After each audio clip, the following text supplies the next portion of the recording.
Assalamualaikum warahmatullahi wabarakatuh. Tadi tes dijelaskan Pak Yul tadi di Cigadung, Komplek 4 Cigadung. Pada kesempatan ini saya tidak membuat satu narasi khusus, tapi ini merupakan oleh-oleh dari Jawa Timur yang ini masih baru, tanggal 30 Mei 2022. Hadirin rahimakumullah, memang di dalam aturan kita Islam bahwa barang yang kita makan itu adalah harus barang yang baik, ya. Barang yang baik dari berbagai aspek. Barangnya itu halal, ya. Barangnya halal, dan cara memperolehnya juga halal. Nah, sehubungan dengan hewan kurban ini, kita sudah pada tahu semua bahwa hewan yang biasa kita konsumsi ini atau kita sembelih ini adalah umumnya sapi, kerbau, dan kambing atau domba. Nah itu. Nah sekarang masalahnya karena berjangkitnya penyakit mulut dan kuku. Nah, nanti barangkali bisa dilihat di tayangan ini bahwa dahulu kala kita itu tidak pernah atau tidak ada penyakit mulut dan kuku. Kemudian pada zaman Belanda itu mengimpor sapi dari sana, dari Eropa, dan dari sana terbawa penyakit mulut dan kuku ini. Kemudian beberapa tahun kemudian kita ini juga dengan dilakukannya vaksinasi itu bebas lagi dari mulut dan kuku, dan sampai akhir tahun 1940 itu bebas. Nah, di Indonesia ini ada Persatuan PPKSI, Persatuan Peternak Sapi dan Kerbau Indonesia. Nah, oleh para ketua itu sudah dilarang ketika pemerintah mau mengimpor sapi dari India. India itu adalah pusatnya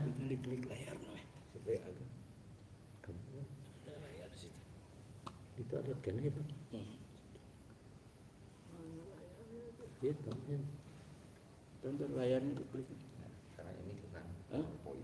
Oh, bukan. Ini PDF. Oh, PDF. Oke. Iya. Ini PDF. Iya. Nah, biasanya. PDF. Oh PDF.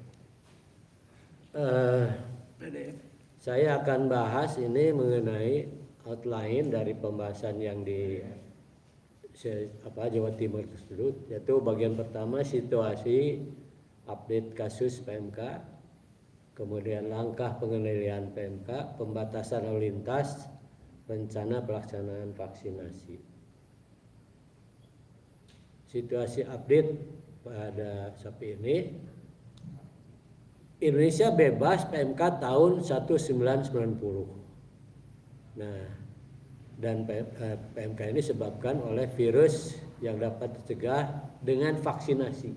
Jadi melalui vaksinasi itu bisa dilakukan. Dan virus ini menyerang hewan berkuku belah, atau di kita ada sapi, kerbau, kambing, domba, dan babi. Penularannya sangat cepat, melalui kontak langsung dan tidak langsung, serta dapat ditularkan melalui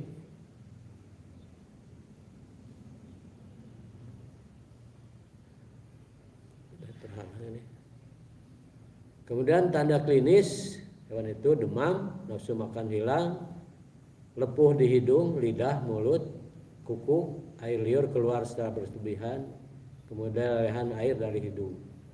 Kerugian ekonomi sangat besar sekali ini. Yang utamanya adalah akhirnya akibatnya adalah kematian. Kalau Bapak pernah lihat barangkali di televisi kematian itu sangat banyak sekali, dan yang dirugikan itu adalah para peternak. Misalnya seorang peternak sapi pedaging, dia beli bakalan misalnya 6 bulan itu 6 juta, dipelihara 2 tahun dengan harapan pada waktu Idul Kurban dapat dijual. Nah sekarang kasusnya setelah hampir sampai sekarang ini ternyata ada serangan penyakit ini dan banyak yang mati.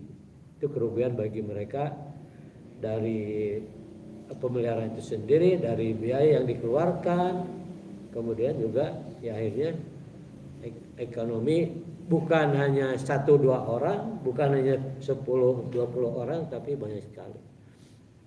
Kerugian ekonomi sangat besar. Kemudian pengobatan tidak ada obatnya. Jadi daya tahan tubuh seperti kita kemarin barangkali kita manusia kena COVID, nah, itu tidak ada obatnya. Yang ada itu adalah daya tahan tubuh yang harus ditingkatkan. Kemudian dagingnya dapat dikonsumsi meskipun tadi pernah kena,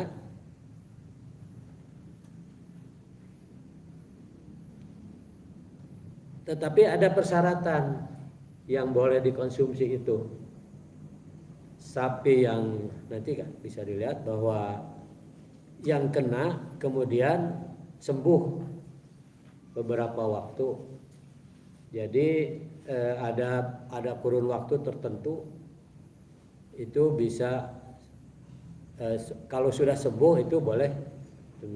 Nah, kasus penyakit mulut dan kuku sendiri ini tahun 1887 yang tadi saya katakan nih, dari Belanda ya, bawaan dari Belanda.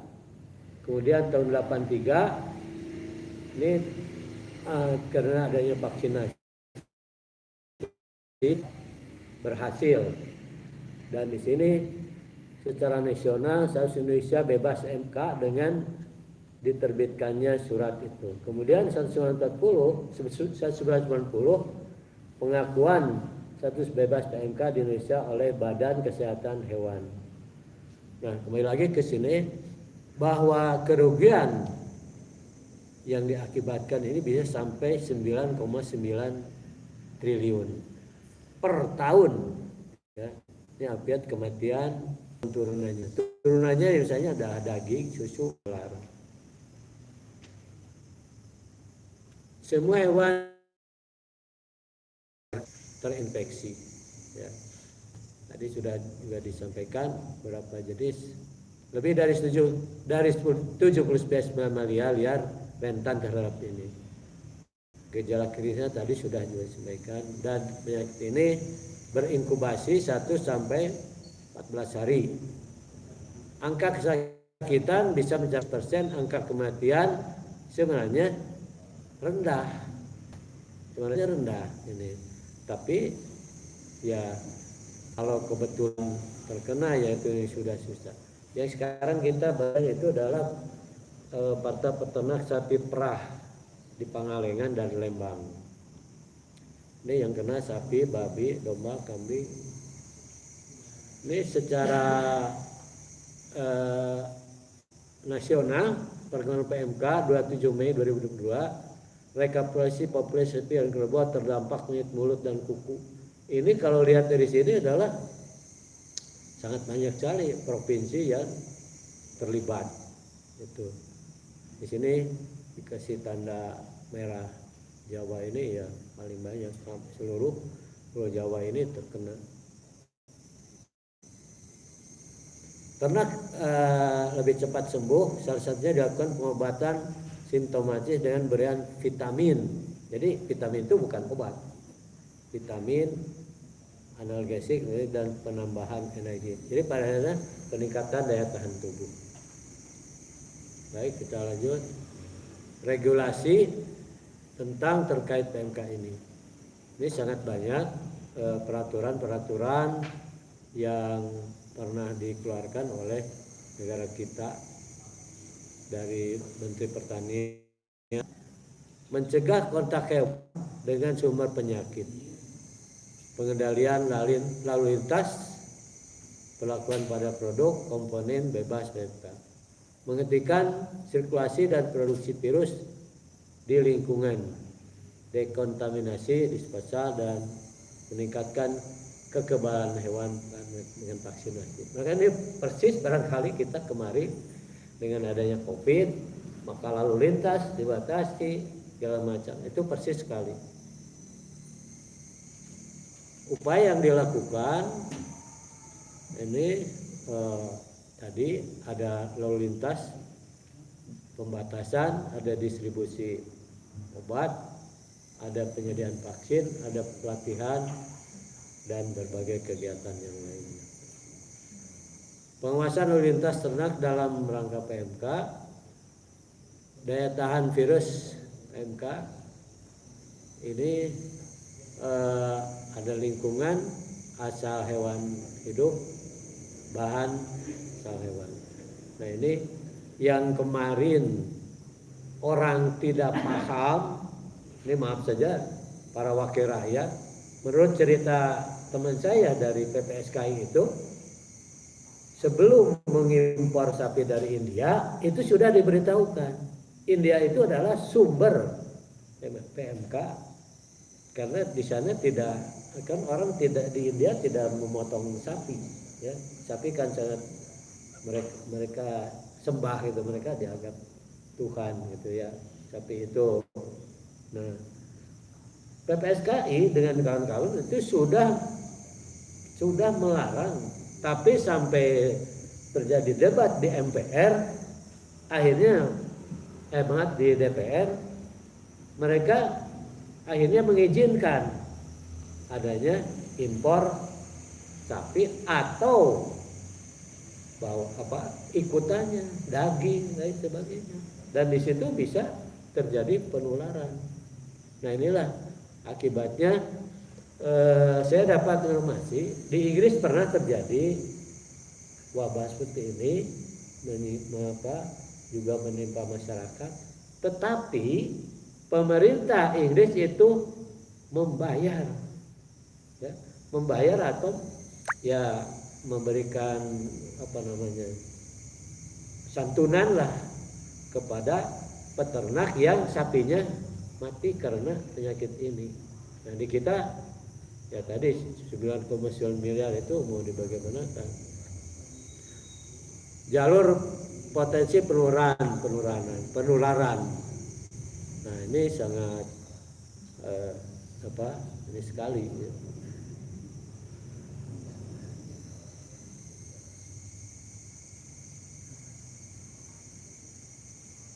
Jalur potensi maksudnya PMK ke suatu wilayah. Jadi ya persis saja lah seperti kemarin kita dalam menangani wabah ini, ya virus ya sama virus, hanya ini berlaku untuk tadi ternak yang berkuku genap dan kepada manusia ini tidak menular. Nah dalam penanganan daging barangkali di WhatsApp itu juga atau di televisi juga sudah ada dijelaskan bahwa kalau tadi hewan yang sebelum mati bisa disembelih, artinya dipotong paksa, itu dagingnya itu sudah terkena karena dia melalui saluran darah kan. Nah bagian-bagian yang sangat berbahaya itu adalah jelas mulut dan kuku itu. Ya kita senang barangkali masyarakat yang namanya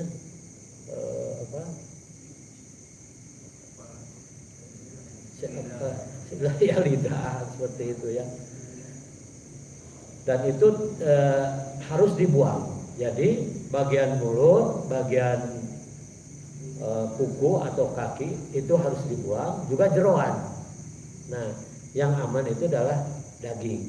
Nah, daging itu bisa dimanfaatkan oleh kita dengan direbus selama kurang lebih setengah jam.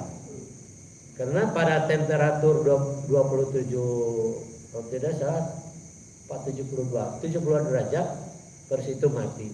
Jadi kalau direbus itu dengan air yang mendidih, virus itu mati dan kita aman untuk mengkonsumsinya. Lebih baik lagi katanya setelah direbus itu didinginkan, simpan di kulkas. Di kulkas, nah barangkali sudah itu lebih aman lagi untuk ini.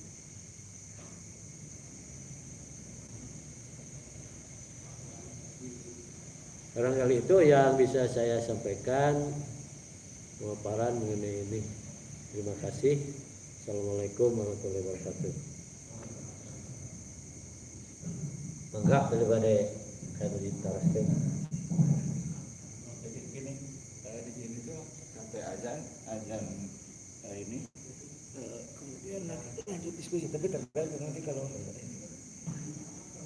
Ada diskusi langsung ya. ada dua.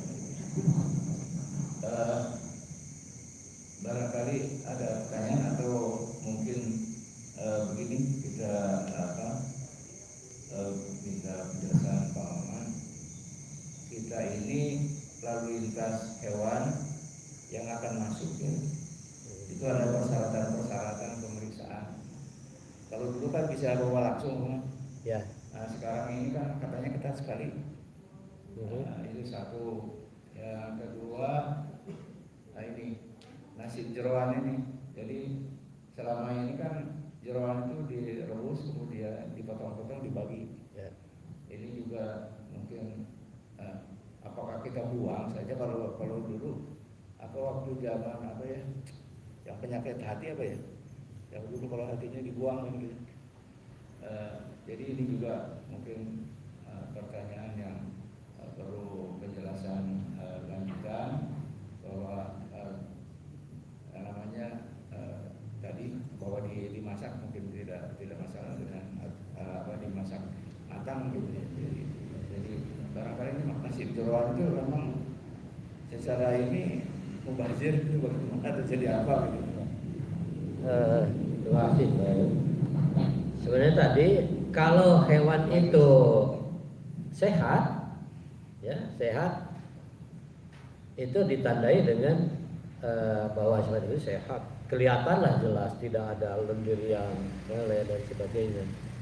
Dan kalau saya kebetulan saya juga koordinator untuk kurban di Cigadung ini, saya beli sapi dari pengusaha dan diperiksa oleh dokter hewan.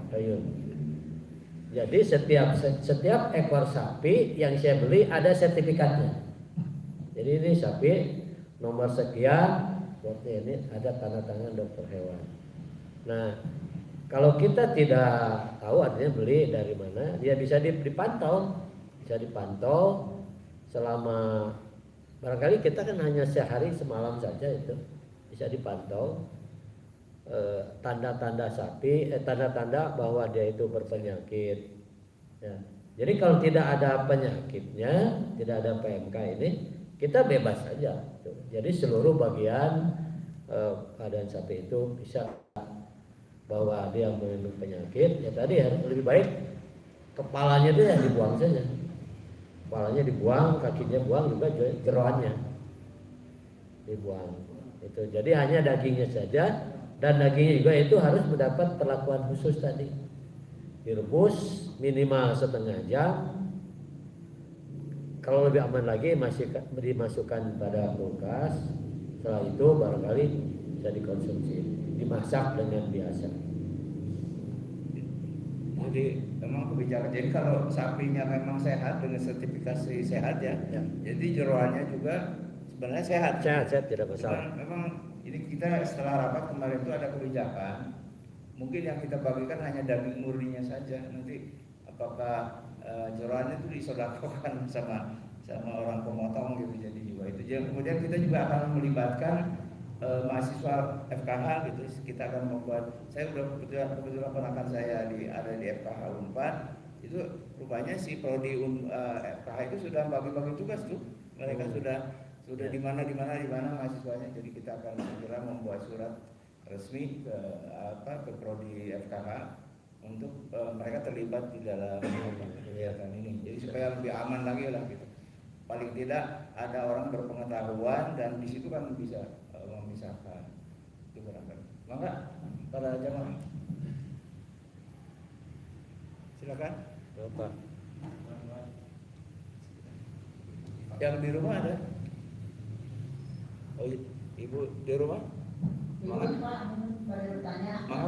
Bu ya Pak Profesor Pak. Assalamualaikum warahmatullahi wabarakatuh. Waalaikumsalam. Terima kasih atas penjelasannya. Yang ini kan hanya berlaku khusus sapi ya. Kalau yang domba itu tidak usah pemeriksaan dokter hewan. Itu pertanyaan pertama. Ini kalau harus direbus, misalnya kan kami mohon ini kan semua yang kurban sapi itu diatur diurus sapinya oleh seluruh jamil. Dan kita harapkan maka itu sudah dapat sertifikat atau sudah bisa oleh dokter hewan. Nah jadi kalau sudah bisa dokter hewan, kalau dinyatakan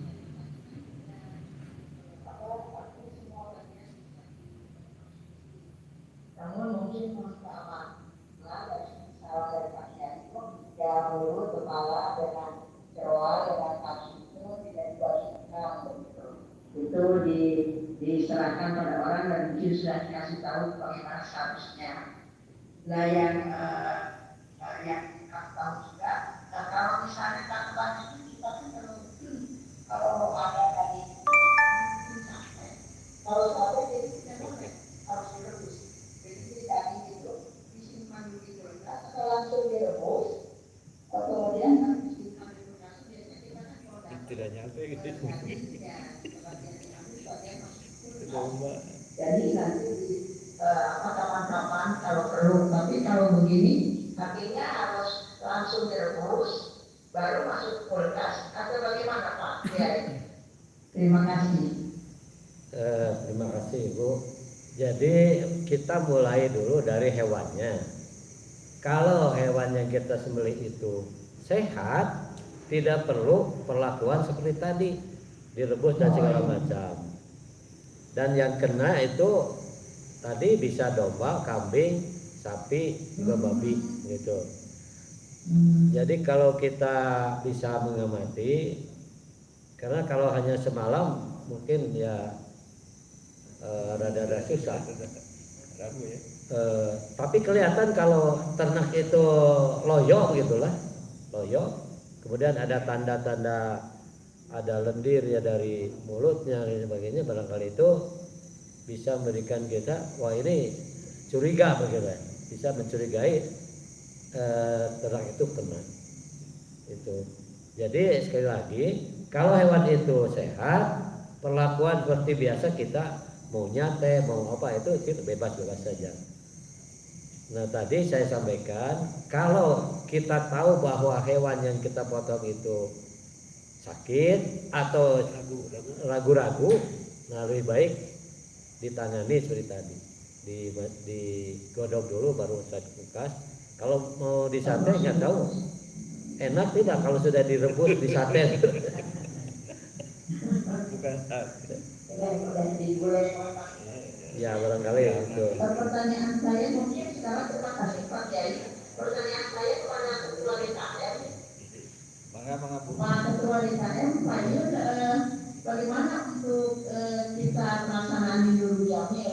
Karena biasanya kan domba kalau misalnya apakah akan kita periksa nanti dia dari keluarga mana tadi ada mahasiswa, sehingga nanti kita lihat kambing itu kalau kami tidak bisa tertular, jadi nanti dipakai mungkin yang sehat biasa, bahkan yang dari sakit disahkan, jadi kita tadi kepala sama jeroan. Atau bagaimana Pak Ketua ini? Atau Bu. Jadi begini, kita menggunakan konsep one gate, jadi hanya satu pintu. Jadi kita tidak menerima hewan sembarangan. Jadi melalui TONI, dengan sertifikasi TONI itu kita harapkan tidak ada lagi apa yang itu yang diragukan. Kalaupun seandainya hewan itu ternyata ada berpenyakit, maka Tony harus mengganti dengan hewan yang tidak berpenyakit. Nah, itu tuh. Jadi ini konsep kita. Jadi tidak lagi kalau dulu kan bawa gitu ya, bawa domba ke sini. Kita tidak bisa sekarang. Kita nggak bisa dengan cara yang dulu bawa sapi ke sini digiring. Kecuali nanti dengan ketat. Memang kita hanya 1 malam, Bu. Jadi H-1 baru sampai di sini. Kemudian karena begini setelah rapat kami kemarin kalau kita potong di RPH yang di atas di sana itu memerlukan biaya cukup besar, jadi 1,3 juta per ekor. Jadi biaya besar sekali. Kemudian kita coba-coba di tempat lain yang ini, tapi ternyata banyak Pak katanya gini, kalau kurban itu adalah pesta rakyat. Jadi kan kondisi sudah berbeda, maka insya Allah kita akan menggunakan ruang lahan yang besar ini. Kita nanti dipatok, nanti dipasang pagar di dekat rumah ibu, jadi ditutup, jadi tidak ada lalu lintas ini yang bebas. Jadi sapinya itu nanti berjajar di trotoar luar. Jadi nanti dipotongnya sekitar itu. Jadi banyak berjajar. Kita baru punya 7 sapi, saya nggak tahu berapa nanti, kemudian ditambah domba. Nanti dipotong di luar ini. Nah setelah jadi daging sudah dikuliti, nanti dimasuk di ruang di dalam untuk dipotong lebih kecil dan dibungkus. Kemudian kita menggunakan sistem grouping ya. Jadi satu grup itu dengan 15 orang kita bisa memotong 3 ekor sapi gitu ya. Kemudian si para pekerja itu diberikan identitas. Jadi selama ini kan siapa aja masuk gitu. Nanti by name, by KTP-nya udah jelas gitu. Ketika pulang juga kita razia. Jadi pulangnya juga tidak bisa sembarangan. Kadang-kadang itu pulang bawa pimpin sapi, kadang-kadang itu bekas tempat makanan dalamnya daging. Nah ini kita coba membuat disiplin. Kita nanti orang yang kerjanya pun, kemudian kita akan dipasangin celemek gitu ya. Jadi grup A nanti dikasih label nih, grup A, grup B, grup C jadi 3. Jadi kita lihat mereka yang bekerja itu pakai celemek gitu ya. Jadi mereka terutama ibu-ibu kan, ibu-ibu misalnya. Jadi yang grup-grup itu nanti akan di ini.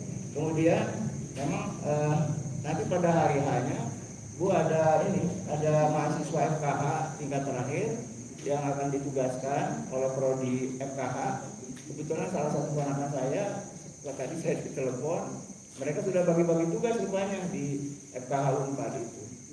Siapa kemana gitu. Jadi oleh karena itu kita membuat surat resmi ke FKH prodi FKH untuk meminta bantuan pada saat haknya mereka ada di sini, sehingga bisa mengamati betul-betul ini sehat gitu ya. Kan mereka udah tahu kan kalau dokter hewan, jadi calon dokter hewan itu insya Allah kita yang kedua kita memotong di Masjid Nurul Jami ini dengan harapan jadi yield-nya atau rendemen. Jadi jumlah daging yang terbentuk dalam bentuk bungkus itu banyak, sehingga bisa saja pertama bisa memperbesar per kantong, yang kedua memperbesar daerah penyebaran. Ya, kalau dulu kan satu sapi kirim ke Masjid Apa, dipotong di sana kita nggak tahu. Sekarang kita potong di sini, dagingnya kita kumpulkan di sini, kita bagikan seluruh sampai ke dapur luas kemana gitu. Jadi nanti kita akan inventarisir jumlah orang siapa aja yang penerima daging, tentunya itu. Jadi insya Allah kita akan membuat kita happy di sini, menggunakan di sini, mengerjakan di sini. Kebetulan penanganan ini banyaknya sama ibu-ibu dari Majelis Ta'lim sudah melakukan koordinasi berapa orang, siapa ketua grupnya dan seterusnya sudah. Bahkan celemeknya juga tadinya saya mau beli, katanya kita sudah siapkan karena celemeknya dari pasar baru. Jadi insya Allah kita akan lakukan dengan sebaik-baiknya, semaksimal maksimalnya, karena ini amanah titipan dari para kurban. Kita kemudian seluruh biaya pengerjaan ini ditanggung oleh DKM. Jadi kan kasihan, pekurban itu sudah mengeluarkan uang 3,5 juta sampai 4 juta per satu orang kurban, kita tidak lagi membebani ya, tidak membebani. Tapi kalau mau sedekah mah enggak gitu, tidak membebani biaya pemotongan dan seterusnya. Insya Allah kita cover dari DKM saja. Itu sudah siapkan, termasuk biaya makan pekerja dan seterusnya, uang sabunnya seterusnya. Jadi tapi kita masih buka karena di dalam kebetulan dalam BSI yang Nurul Jamil ini ada beberapa orang yang suka kirim pakai QRS, pakai QR. Nilainya 150.000, saya juga bingung. Kalau QRS kan tidak tahu siapa yang kirim, hamba Allah gitu. Jadi saya lihat, saya cek, insya Allah lah. Jadi karena kita pasang itu kan BSI, QRS dulu, termasuk BSI Umroh itu punya program itu. Jadi insya Allah Bu, kita akan laksanakan dengan sebaik-baiknya. Hanya ketentuan nanti tentunya kita rapat lagi. Dagingnya itu memang ragu-ragu, daripada ragu kita lebih baik kita amankan hanya dagingnya saja gitu. Karena kalau jeroan itu Ya, memang mungkin gitu aja. ya kita harapkan begitulah Pak, supaya kita sudah makannya nanti aman, membagikannya juga aman. Ya lebih bagi dagingnya saja lah. Terima kasih mohon Pak Yus. Sama-sama. Saya mau menambahkan Pak. Dok. Assalamualaikum warahmatullahi wabarakatuh. Waalaikumsalam. Buat Bu Iwan juga, ini makanya ya. Untuk pengadaan hewan kurban di Masjid Nurul Jamil itu nanti sebelum pengiriman ke sini atau seminggu sebelum itu akan diperiksa oleh dokter hewan dari Dinas Peternakan Kabupaten, karena peraturan sekarang itu melintas wilayah itu harus dari perwakilan peternakan kabupaten.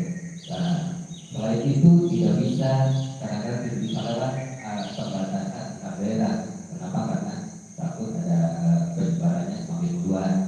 Dan untuk Nurul Jamil ini kami sudah jadwalkan seminggu atau belum pengiriman ada kunjungan ke kandang untuk memastikan sehat dan keluar surat SKHH-nya untuk memastikan sebelum pengiriman khusus untuk yang dikirim ke Masjid Nurul Jamil. Tanpa itu hewan itu tidak akan bisa dikirim ke Bandung. Nah, aturannya seperti itu, dan saya juga sudah berkoordinasi sama Dinas Peternakan Provinsi. Jadi pada Dinas Peternakan Provinsi itu diwakilkan ke kabupaten masing-masing. Baru hewan bisa didistribusikan ke luar daerah. Itu seperti itu.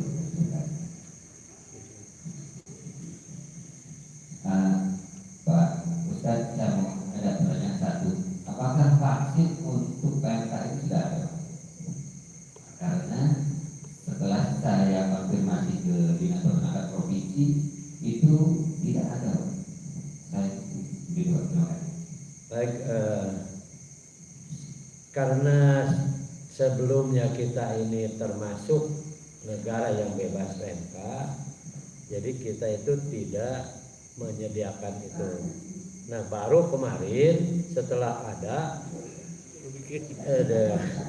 belum Pak, Mimpor juga sangat jauh dari mencukupi. Begitu kasusnya itu misalnya ada 4 juta, ngimpor vaksinnya hanya 800.000, dan itu juga harus didistribusikan untuk seluruh Indonesia. Dan kita juga sudah sekarang mulai membuat vaksin untuk itu. Jadi ya sementara ini barangkali masih sulit untuk memberikan vaksin secara massal gitu. Apakah ada treatment khusus buat domba sapi untuk imunnya terhadap dari PMK itu? Kenapa? Karena saya tanya-tanya ke Dinas Peternakan Provinsi, saya coba tanya beda-beda loh Pak, suruh kasih mineral yang banyak, vitamin, sampai akhirnya saya suruh dokter hewan ini datang suntik aja vitamin. Nah, apakah ada treatment khusus Pak untuk antisipasi atas virus PMK? Jadi ya barangkali ya saya kembali lagi seperti kita kemarin ya, waktu adanya COVID, jadi ada pembatasan seperti itu. Dan tadi yang paling mungkin itu adalah ya peningkatan daya tahan tubuh. anak itu sendiri. Jadi karena tadi tidak ada obat untuk ini, jadi kita lebih baik mencegah. Nah, sebelum ada vaksin barangkali ada pembatasan tadi. Kalau ada ketahuan misalnya kita punya misal peternak di satu daerah ada yang kena, itu harus diisolasi. Dan kalau itu mati itu sebaiknya dikubur. Gitu ya, ternaknya dikubur. Atau tadi kalau sudah diisolasi dicoba ditingkatkan daya tahan tubuhnya, karena biasanya hanya 2 minggu itu kalau dia daya tahannya tinggi itu bisa sembuh. Nah kalau sudah sembuh itu lewatkan dulu beberapa waktu baru bisa disembelih untuk dikonsumsi oleh kita. Jadi jangan langsung begitu sembuh dipotong untuk konsumsi, barangkali itu. Cukup barangkali ya. Maaf Pak, satu lagi, kalau ada hewan mau disembelih itu terindikasi, nah itu kaki batas dari mana? Dari lutut atau dari paha? Yang dibuang dan ternyata bisa dikonsumsi Pak ya. Jadi kan kaki itu jangan ke sela-sela kuku itu. Nah kalau itu disembelih dan dagingnya nggak boleh dimakan di kaki, itu batasnya sampai mana? Yang boleh dimakan. Jadi yang kena itu adalah kukunya kan. Jadi sebatas itu. Di atas potong sedikit lah di atas itu. Ya. Di atas itu sedikit. Jadi bagian kuku dan mulut itu yang kena, dan juga tadi jeroan. Karena jeroan itu biasanya yang menjadi pusat untuk bakteri itu adalah hatinya itu biasanya di situ akan berkumpul penyakit, karena hati itu katanya sebagai salah satu bagian ternak yang membunuh lah begitulah. Jadi akan terakumulasi di hati. Nah tapi kita lebih baik semua jeroan lah dibuang gitu. Satu terakhir ya, kita sekarang ini kemungkinan tidak, biasanya kan setelah ini masih ada diskusi. Jadi nanti setelah ini kita sholat isya kemudian tutup ya. Oke gitu aja ya. Biasanya sampai jam 8. Mungkin sekarang enggak, sekarang dulu. Maka Pak Uju.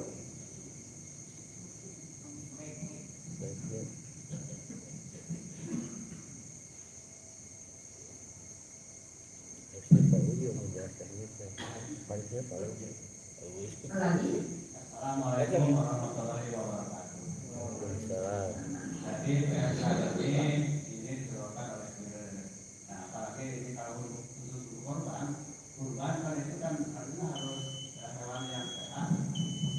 Nah, jadi menurut kami itu hanya menerima hewan-hewan yang sehat. Nah, dengan adanya PMK ini itu di setiap perbatasan itu ada pemeriksaan. Nah, sehingga kami itu hanya menerima hewan yang ada sertifikatnya. Nah, kemudian mengenai hewannya ini di luar kurban. Jadi tadi PMK itu disebabkan oleh virus. Jadi virus itu tidak ada obatnya. Jadi sama aja dengan seperti influenza. Jadi itu harus ada imunisasi.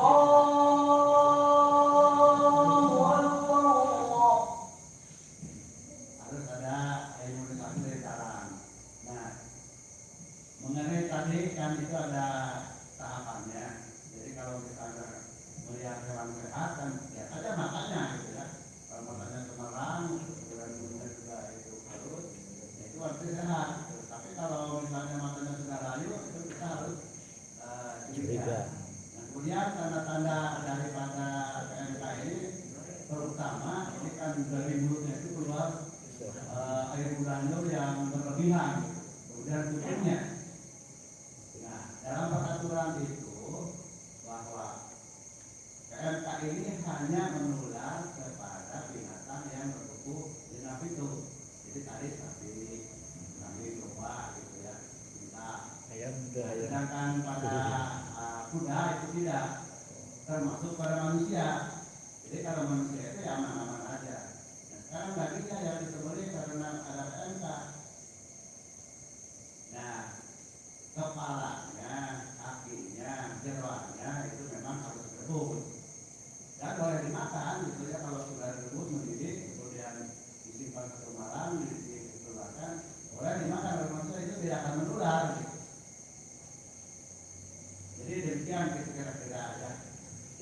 Jadi untuk apa keamanan Nurul Jamil itu hanya menerima hewan-hewan yang ada sertifikatnya, tidak ragu-ragu.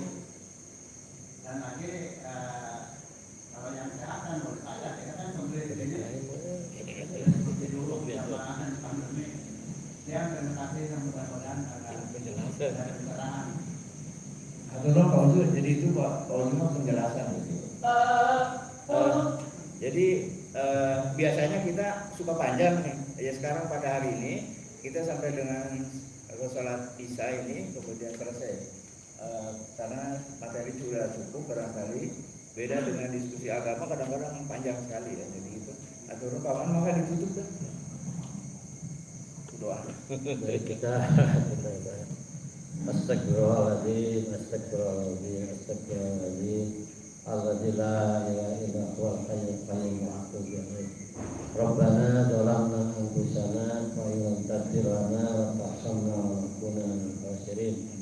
Allahumma nas'aluka salamatan fid din wa afiyatan fil jasadi wa barakatan fil rizqi wa ziyadatan fil ilmi wa taubatan qabla al-maut wa rahmatan indal maut wa maghfiratan ba'da al-maut.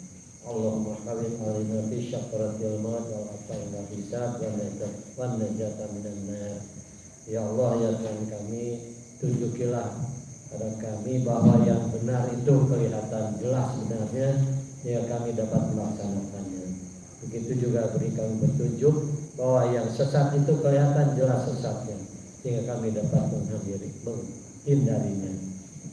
Allahumma ihdina syiratal mustaqim syiratal ladzina an'amta 'alaihim ghairil maghdubi 'alaihim waladdallin. Rabbana atina fid dunya hasanah wa fil akhirati hasanah wa qina adzabannar wa qina jannatal abrar ya aziz ya ghaffar ya rabbal alamin. Subhana rabbika rabbil izzati amma yasifun wa salamun mursalin walhamdulillahi rabbil alamin. Assalamualaikum.